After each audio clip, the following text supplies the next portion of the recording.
Hi friends, எல்லோரும் எப்படி இருக்கீங்க? இன்றைக்கி நம்ம ஒரு கிச்சன் க்ளீனிங் தான் பார்க்க போகிறோம். இது கிச்சன் க்ளீனிங்கிறதோட சிம்னி க்ளீனிங் அப்படின்னு சொல்லலாம். நான் இந்த சிம்னி க்ளீன் பண்ணி ஒரு 6 மாதம் இருக்கும். என்ன பிசு பிசுப்பு நல்லா கையில் தொட்டாலே ஒட்டுச்சு. என் கையை பார்த்தாலே உங்களுக்கு தெரியும் எந்த அளவுக்கு இதில் என்ன பிசு பிசுப்பாக இருக்குதுன்னு சொல்லி. இப்போ இதை ஒரு வேஸ்ட்டான பக்கெட்டில் போட்டுக்கிட்டு நல்லா சுடு தண்ணி காய வச்சு இந்த பக்கெட்டில் நம்ம ஊற்றிக்கிடுவோம். இதுக்கு இப்போ நமக்கு என்ன தேவைன்னா, எல்லா டிபார்ட்மெண்ட் ஸ்டோர்லேயும் கிடைக்கிது. கேஸ்டிக் சோடா அப்படின்னு கேட்டாலே கொடுப்பாங்க. நீங்கள் அது வெறும் கையால் எடுக்கக்கூடாது, கை பொத்து போயிடும். இந்த மாதிரி க்ளோஸ் மாதிரி போட்டுக்கிட்டு அதை அள்ளி இந்த சுடுதண்ணியில் போட்டுட்டு, நான் வேறு எதுவுமே பண்ணலை, வீடு மட்டும்தான் கூட்டிகிட்டு வந்தேன். ஒரு 10 நிமிஷம் தான் இருக்கும். அதுக்குள்ளாட்டியும் பார்த்தோம்னா வித்தியாசம் உங்களுக்கு பார்க்கவே நல்லா தெரியும். இப்போ எடுத்து நான் இதே மாதிரி இங்கிட்டு திருப்பி 10 நிமிஷம் வச்சுட்டேன்.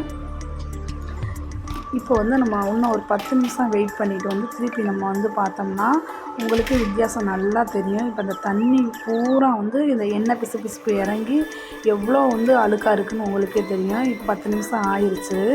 இப்போ நீங்கள் ஒரு ஸ்க்ரப்பால் நீங்கள் விம் பார் அல்லது சோப்பு இதை வச்சு நல்லா அந்த இடசல்ல உள்ள இதிலலாம் தேய்ச்சிங்கன்னா ரொம்ப ஈஸியாகவே போகும். நீங்கள் இதுக்கு ரிஸ்க் எடுக்கணும்னு அவசியமே கிடையாது.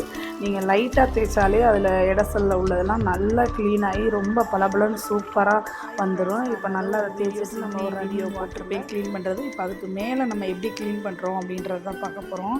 இப்போ நீங்கள் மேலே பார்த்தாலுமே ரொம்ப எண்ணெய் பிசு பிசுன்னு அந்த கண்ணாடியே தெரியாத அளவுக்கு இருக்குது. இப்போ இதில் நான் என்ன போடுறேன்னா, பச்சரிசி மாவு போட்டு நல்லா மேலே பூரா போட்டு ஒரு கம்பியால் நல்லா இந்த மாதிரி தேய்ச்சிக்கிடுவோம். இந்த மாதிரி தேய்க்கும் போது நமக்கு நல்லா திரண்டு வரும். திரண்டு வந்ததெல்லாம் நம்ம எடுத்துக்கிட்டு இப்போ ஒரு கிண்ணத்தில் நம்ம விம் லிக்யூட் ஊற்றிக்கிட்டு அதில் கொஞ்சம் தண்ணி ஊற்றிக்கிட்டு இப்போ அதே கம்பியால் நம்ம நல்லா தேய்ச்சி விடுவோம்.